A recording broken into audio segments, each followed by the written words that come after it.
one we're going to share with you is a very heartbreaking one. It happened a week ago in the central region. There's another angle to the story. Before we share the fresh angle to you, we just want to remind you of how things unfolded in Breman, Jamra, as Richard Kojonyako told the story a week ago.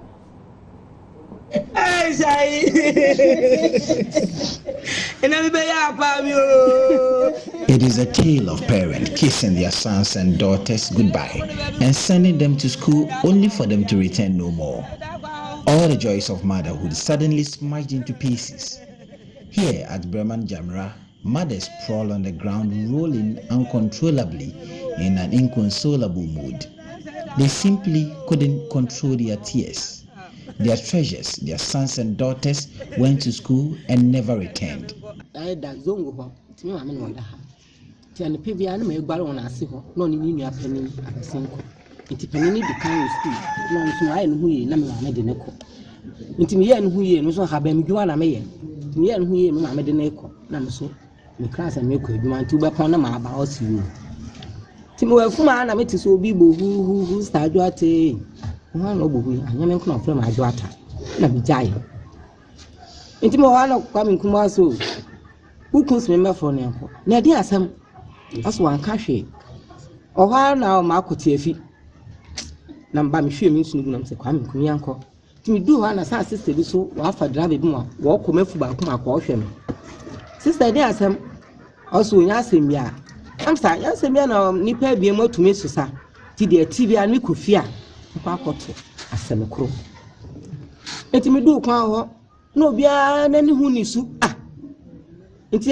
painfully lost her daughter, who would have turned 5 years in August this year. She was served with the news of her daughter's death in her farm after seeing her daughter to school on that fateful Tuesday morning. It was a difficult moment for her, seeing her daughter's head smashed with its content bulging.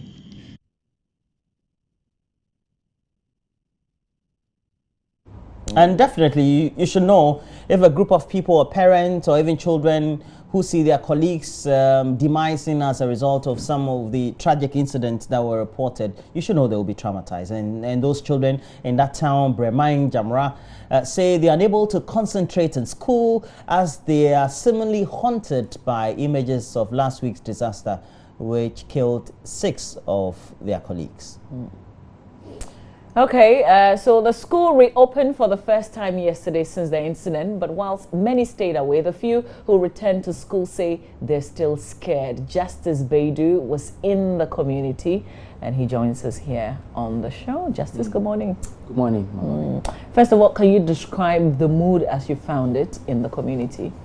I should say that I've been on many assignments all over this country, but yesterday and the day before yesterday is my most heartbreaking assignment I've been on, meeting these children who basically are sitting in classrooms and are even terrified to look at the walls that surround them and scared to even open books.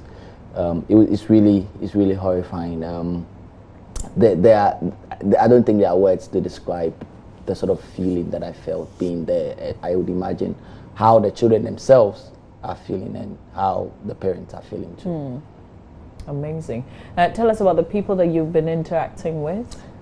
So what I'm doing is to try to chronicle the whole Breman Jamra story into one full piece that will be airing later today and tomorrow. Okay. But in the meantime, on our bulletins all day, I've put together some of the voices of the interviews that we've done that will play now. So some of the children that I spoke to, just 2 of them, and they tell me about how they are feeling now and why they don't want to come to school again. Nowadays, when I come to school, I'm not able to even learn, because at first we used to come to school around 5:30 and sweep the compound, but now everybody come to school the time he or she wants for them. they have not seen anything like this before. It's their first time, so they feel very fearful. I'm very scared, and I'm not even ready to see it. Every time that I imagine it, I cannot even learn. When I look through the book and I close it, because when I learn, I cannot even say even one word that I learned. So when I come to school, I'm not able to even learn. Do you feel that the government has disappointed you, not building a structure that is good for you? Of course. For children? Of course. Tell me about it. Do you think government has disappointed children here? Of course, because the last time the headmaster said that they have written plenty of letters to the government, but they didn't say anything. They didn't do anything about it? Yes. And what happened? So they just stopped writing letters and contact the church leaders, but they too didn't do anything about it. We felt scared because we knew that after this it would come to us. We would die. So I made my mind to stop schooling at here. The parents were saying that they will let their children stop schooling at here because it can happen to their children. So most of them have stopped schooling at here. I was scared because I knew that when I come to school, my school building can collapse and kill most of the students at here. So I don't know how to describe what's happened that day at here. It has let me stop learning because I knew that when what has happened to the children, some can happen to me. So I should stop learning and do what I like because I also can die at any time. Do you think that the government is responsible for the death of the children? Because he wants to build the school building, the new school building out there for the children so that they will move from this and go to the other one. To learn that they have taught it many times, but they refuse to do it. So that's why that incident has happened to our school. Roland, these are children in the senior classes who are... That's JHS? Yes, Yeah. so these are JHS students, and these two children are actually preparing for their BEC, which is in about 2 months. Oh no! How about the teachers? How are they coping? And the primary school was shut and just reopened only yesterday for the first time. And they'll be writing the exam when? Yes, so they are writing the BEC in just 2 months. The JHS pupils, two of whom we just had, and the trauma for them is. Wait, Justice. So the primary school was shut. Yes, so the primary school was shut on Monday. The primary school was shut. Teachers fled the town because fear of their lives. Community members thought they were responsible for the disaster, and they blamed it on their negligence, and so many of them fled the town. So I tracked the head teacher of the school who is living in Esikuma, which is the district capital, to ask questions about what was happening, because I had been to the school. They wanted to reopen yesterday. In fact, they did reopen yesterday, but the people were just there. There's but nothing is going on. Students are scared to study. Teachers are not around to teach. And here's what he said. Okay. I can say this thing is a natural disaster. No one knew it will happen, and it has happened. But there was a crack in the building. Oh, actually, it was not even that building alone. From basic 1 up to even the whole block, basic 1 up to KG. There are cracks. There are cracks. Even that was the main reason why we wrote to the district directorate, and they forwarded the case to the district assembly, and they came and surveyed the land, and they are putting up new structure. Actually, the place where it collapsed, it was not actually a crack. When they built this thing, they put one pillar here, and they built the thing against it. So it was not necessarily a crack where the thing felt.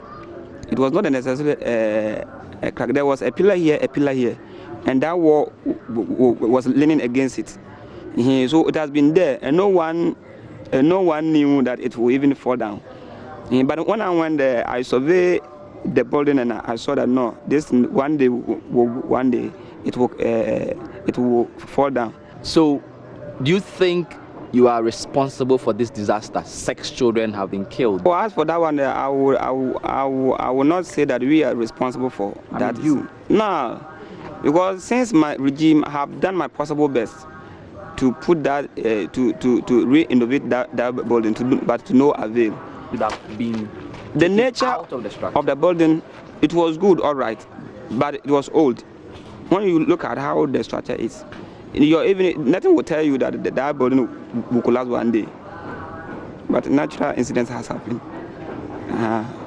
So let's give it to God. And what I will say that the children may their soul rest in perfect peace. We should give the death of the children to God. That's it. May their soul rest in perfect peace. You had the opportunity to do something when you could have. Obviously, you've been there for close to a year. You couldn't do anything, and now 6 children have died as a result of that. Do you think you should resign from your job? Nah, I will not resign anyway. Do you think your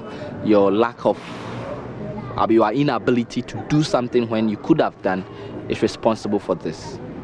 Oh, accountability. It is not. If you are saying accountability, we teachers over there, especially, we cannot pull down the structure over there.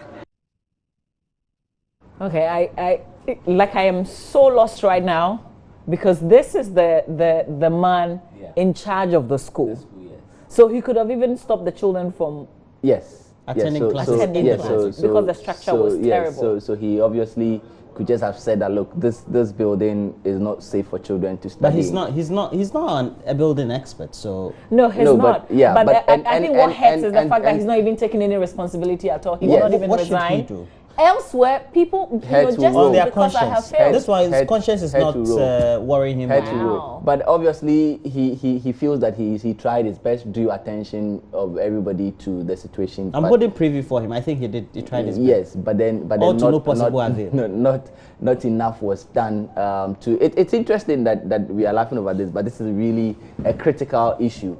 And what is even more critical for me is I spoke to the district director of education, who rarely do speak to media people about what the situation is and what he is doing. And From what that he told angle? me, what he told me is that actually there are more than 20 schools, KG schools, in the Esikuma Dobin Brakwa district alone, who have built structures worse than what came down. And people are going to school inside those buildings. There are more than 20 schools. Yes, and in fact there are about 9 who have none at all. And what he says he's doing is to try to get them out of those structures following from this incident. Wow. And then I'm not sure we have a lot of time to perhaps we can just bring you a minute of that conversation, right? Yeah, sure. Going round, I have on my phone pictures of many KG schools which are in a deplorable state, and I had to relocate all these kids into appropriate classrooms. So how many? And rather made the upper class. And there will be more of this conversation. We're not ending it now, especially after that discovery, Justice, that there are more than 20 schools in this particular district alone that look like this one in Breman, Jamra. You know, that came down on the children. Really, really sad. The story is to be continued on News Desk this morning. So we're not done telling you the story, but when is the full package showing? So we are showing an extended version on Pulse, which is our news analysis program, later this afternoon. Okay. And then we will do a short documentary about it tomorrow.